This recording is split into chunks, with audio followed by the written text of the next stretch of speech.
penghujung pohon ini ya, kita udah sampai atas. Nah, kita sekarang bakal bahas soal amniotes ya, atau tetrapoda yang punya telur khusus. Telurnya kayak gimana? Berupa amniotic egg atau telur yang punya amniot. Di sini amniotes atau tetrapoda yang punya telur amniotik itu ada tiga. Ada burung, ada reptil, dan ada mamalia. Sebelum kita bahas detail si ini, masing-masing ini, kita mau bahas dulu soal amniotic egg. Jadi ini bakal saya kecilin dulu ya. Nah, ini kurang lebih adalah gambaran umum dari sebuah telur yang amniotik atau amniotic egg. Di sini kita bisa lihat ya, ada embrionya, lalu ada lapisan-lapisan di sini, ada albumennya atau putih telurnya, dan ada cangkangnya. Nah, ini adalah suatu kemajuan kalau misalnya kita mau bandingin dengan telur si amfibi. Telur amfibi itu dia di sini tulisannya adalah egg, terdiri dari embrio ditambah yolk atau kuning telur dengan membran jelly. Embrionya di tengah, lalu ada selubung jelly di situ, tapi dia nggak punya cangkang. Dia juga nggak punya lapisan-lapisan di sekitar embrionya.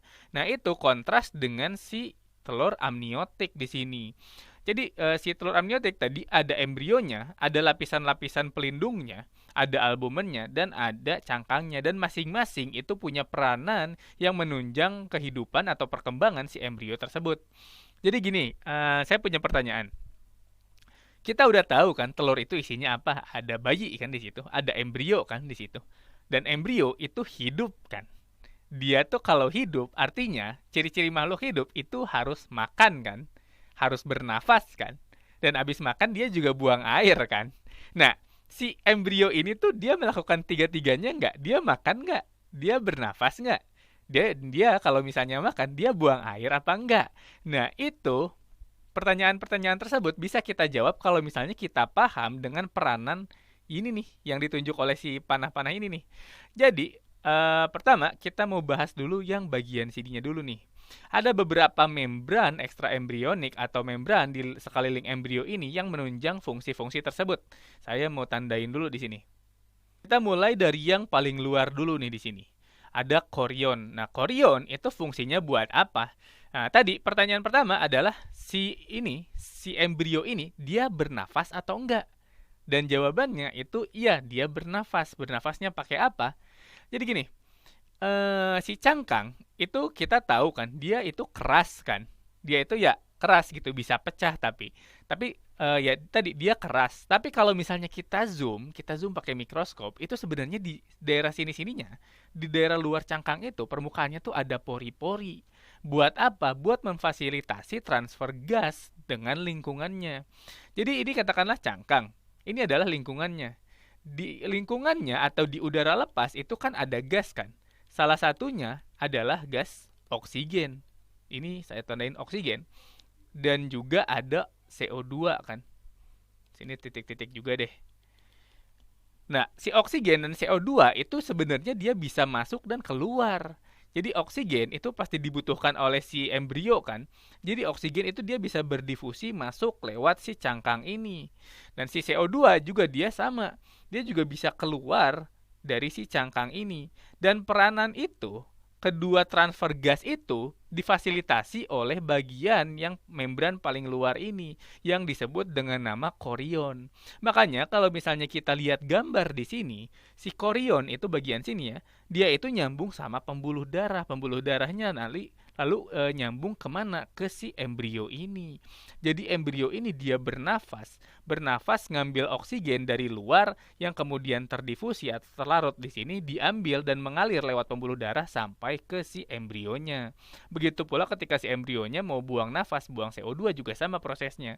Dia dibuang lewat aliran darah lalu berdifusi ke sini lalu dibuang menembus si cangkang telur yang agak keras tadi. Jadi itu ya peranan korion ya. Jadi di sini bisa saya tulis bahwa korion itu peranannya apa? Peranannya adalah membran transfer gas pernapasan dalam kurung oksigen dan CO2 ya atau karbon dioksida. Lalu kita masuk ke agak dalam nih di sini nih. Habis korion itu ada allantois. Yang kalau misalnya kita lihat gambarnya itu masih nyambung juga sama pembuluh darah di sini. Nah, tadi ada pertanyaan ya. Jadi si embrio ini dia buang air apa enggak? Dan jawabannya adalah iya ya.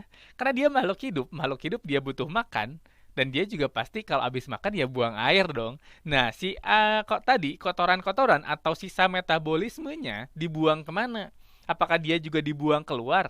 Enggak, dia ditampung secara sementara oleh si bagian sini nih, si allantois ini.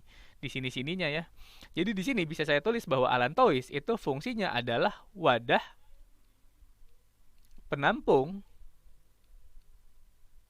zat sisa ya. Zat sisanya apa? Ya kotoran gitu. Nah, terus kan dia kotoran kan si embrio itu dia memproduksi kotoran. Artinya dia harus makan kan. Nah, makanannya itu disimpan di mana? Di bagian sini atau di bagian yolk sac. Jadi yolk sac adalah ini kantung yang menampung kuning telur. Nah, kuning telur itu isinya apa aja? Isinya adalah nutrien, nutrisi yang dibutuhkan untuk si embrio ini saat dia mengalami perkembangan di dalam telur. Jadi si embrio ini juga makan, habis makan dia kan melakukan metabolisme, habis itu ada zat sisanya. Nah, zat sisanya itu dibuang. Jadi si embrio ini dia makan, bernafas dan buang air. Gitu. Jadi di sini saya tulis yolk sac atau kantung yolk atau bagian kuning telurnya itu berperan sebagai sumber nutrisi ya bagi embrio gitu. Nah, terakhir itu ada amnion di sini. Makanya namanya amniotic egg ya. Telur yang punya amnion. Nah, si amnion ini itu apa? Jadi kalau bahasa Indonesianya, amnion itu adalah ketuban. Ketuban atau amnion itu fungsinya buat apa? Sebagai peredam guncangan atau shock di sini. Jadi kalau misalnya bagian sini si telurnya terguncang-guncang, si amnion ini dia berfungsi sebagai katakanlah kolam renang atau gelembung renang bagi si embrionya. Jadi si embrionya dia nggak mengalami gempa di dalam gitu. Kalau misalnya ada apa-apa terjadi pada si cangkangnya gitu. Nah, mungkin saya cut sampai sini, tapi selanjutnya saya mau bahas soal apa sih pentingnya si amniotic egg, apa keunggulannya dan sebenarnya kayak cangkang dan albumin itu dia punya peranan atau enggak. Ya, nah, hal-hal itu kita bakal bahas di video selanjutnya ya.